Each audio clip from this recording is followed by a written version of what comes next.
Hello friends, आज मैं आपको बताना चाहूंगी कि कुछ 5 ऐसी मिस्टेक्स होती हैं जो कि वेट लूज की जर्नी में जो लोग होते हैं वो हमेशा करते रहते हैं। 99% लोग वो गलतियां करते रहते हैं और फिर उनके साथ कुछ भी ऐसा उनको रिजल्ट नहीं मिलता और वो लास्ट में फ्रस्ट्रेट होकर वो चीजें छोड़ देते हैं।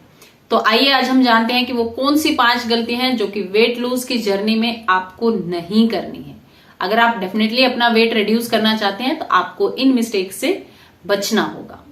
हेलो एंड नमस्ते, मेरा नाम है उषा लाटर। मैं हूं एक वेलनेस और फिटनेस कोच। मैं मदद करना चाहती हूं दुनिया के उन लोगों की जो बेवजह ही अपने शरीर को लेकर परेशान रहते हैं। परेशानी का कुछ भी कारण नहीं है। आप थोड़ा सा ध्यान अपनी तरफ लेके जाइए और फिर देखिए कि आपकी लाइफ कैसे हेल्दी और हैप्पी होती चली जाती है।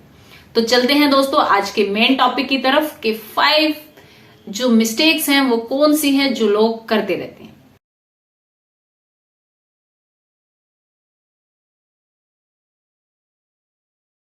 फर्स्ट है कैलोरीज।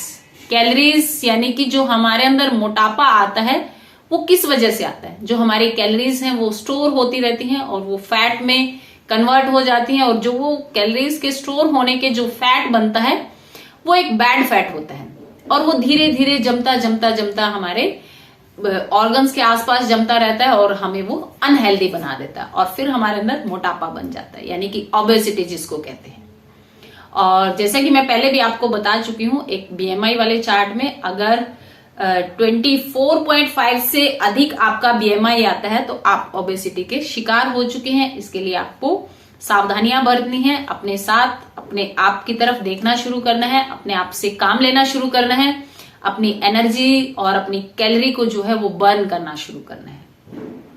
तो यहां पर कुछ लोग क्या करते हैं, उनको कैलोरीज का सिस्टम समझ नहीं आता कि वो या तो बहुत अधिक ले रहे होते हैं या बहुत कम ले रहे होते हैं। कम ले रहे होते हैं तो भी आपके अंदर आलस आ जाता है, आपके अंदर आपको लो फील होता है, आपका मेटाबॉलिज्म स्लो हो जाता है क्योंकि आपके अंदर जो कैलोरीज हैं वो एनर्जी का काम करती हैं।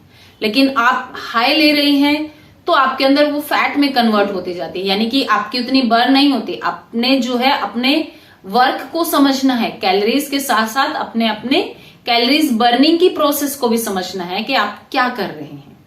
तो इस तरह से आपने कैलोरी का इंटेक करना है, अपने आप को देखकर, अपने वर्कआउट को देखकर, अपने जो आपके दिन का जो काम है उसको देखकर आपने इस्तेमाल करना है। फर्स्ट मिस्टेक लोग ये करते हैं, उनको पता नहीं होता कि कैलोरीज कितना ले रहे हैं, कितना बर्न हो रही है और किस तरह से वो काम कर रहे हैं।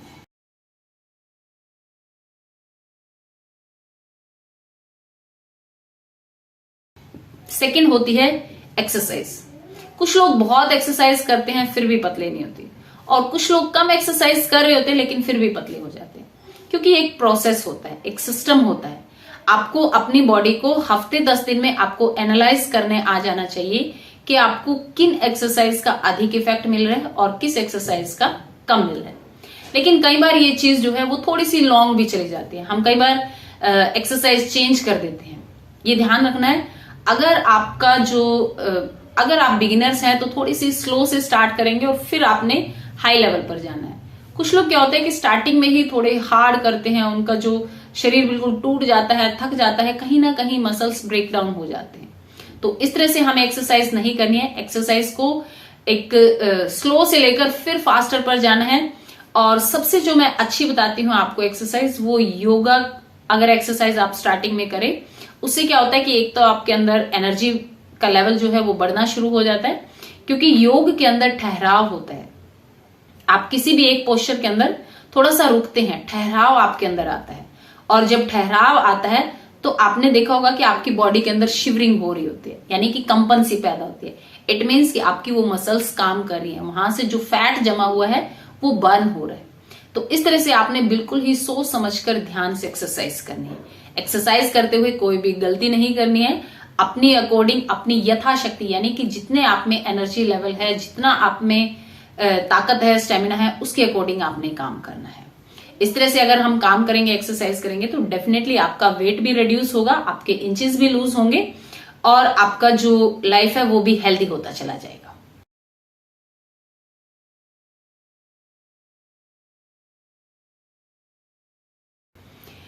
तीसरा पॉइंट है प्रोटीन। यानी कि प्रोटीन, जैसे कि मैं हमेशा बताती हूं कि जब भी हम वेट रिड्यूस करते हैं तो इसमें प्रोटीन का बहुत अधिक रोल होता है, क्योंकि अगर हम प्रोटीन अधिक लेना शुरू कर देते हैं तो हमारी जो बॉडी है वो एक फुलनेस फील करने लग जाती है। यानी कि प्रोटीन से आपको बार बार क्रेविंग नहीं होती, कुछ खाने का मन नहीं करता, तो वो जो क्रेविंग की हैबिट है वो भी हट जाती है। लेकिन कई बार क्या होता है कि हमें पता ही नहीं होता कि हम प्रोटीन क्या ले रहे हैं क्या नहीं ले रहे हैं। बस कुछ लोग एक्सरसाइज भी शुरू कर दिया, वेट लूज कर रहे हैं तो खाना भी कम कर दिया, तो उनको ये नहीं पता कि उनकी बॉडी में कितना प्रोटीन जा रहा है, क्या वो सही भी है नहीं भी है। तो ये कहा जाता है कि जितना भी हमारा वेट है कम से कम इतना ग्राम प्रोटीन हमें डेली लेना चाहिए। और प्रोटीन का इनटेक और आउट डेली का होता है। ये ऐसा नहीं कि आज आपने 100 ग्राम ले लिया है तो कल आप अगर 30 ग्राम भी लें तो आपका बैलेंस हो जाएगा, ऐसा नहीं होता। ये डेली का डेली कैलकुलेट होता है और डेली का डेली ही इसमें जो प्रोसेस है वो चलती है। तो इस तरह से थर्ड मिस्टेक जो है, लोगों को प्रोटीन के बारे में नॉलेज नहीं होती, किन चीजों में प्रोटीन होता है। ये आपको थोड़ा सा स्टडी करनी है। जब आप वेट लूज की जर्नी में होते हैं आपको ये सारी चीजें आपको मेजर करनी है, देखनी है आपका कैसा खान पान है, रहन सहन है, फैमिली के अकॉर्डिंग कैसा है, कि आपकी डाइट में प्रोटीन ऐड कितना हो पाता है कितना नहीं हो पाता है, और उसको आप कैसे कवर कर सकते हैं। इस तरह से हमने ध्यान में रखना है।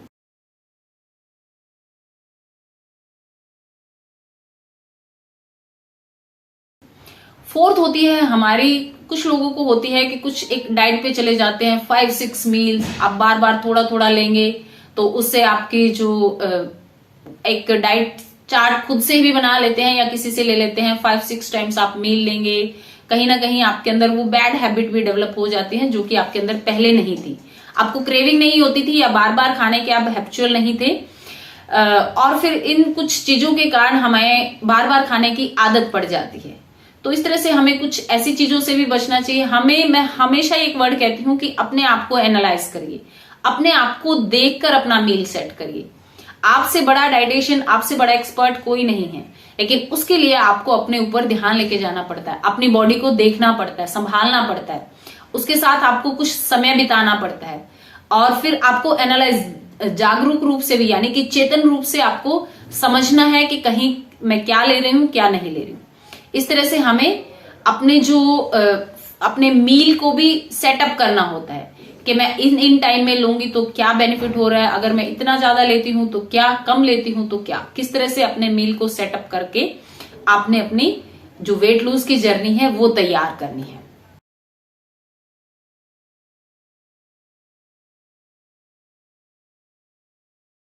फिफ्थ जो है वो है अनरियलिस्टिक वेट लूज।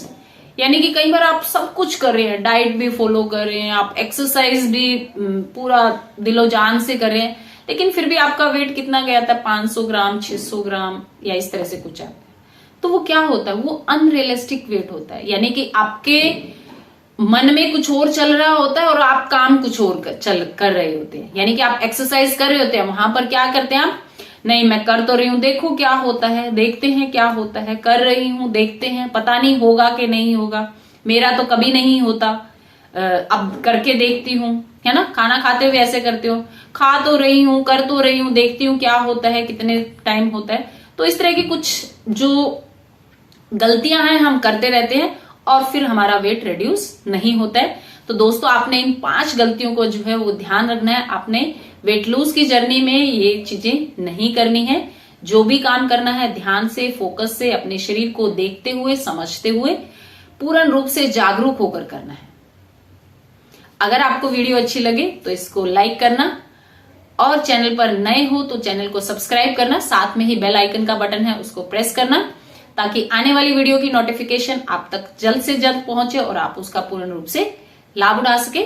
मिलते हैं एक और नई वीडियो के साथ, तब तक के लिए take care, thank you, bye bye and नमस्कार।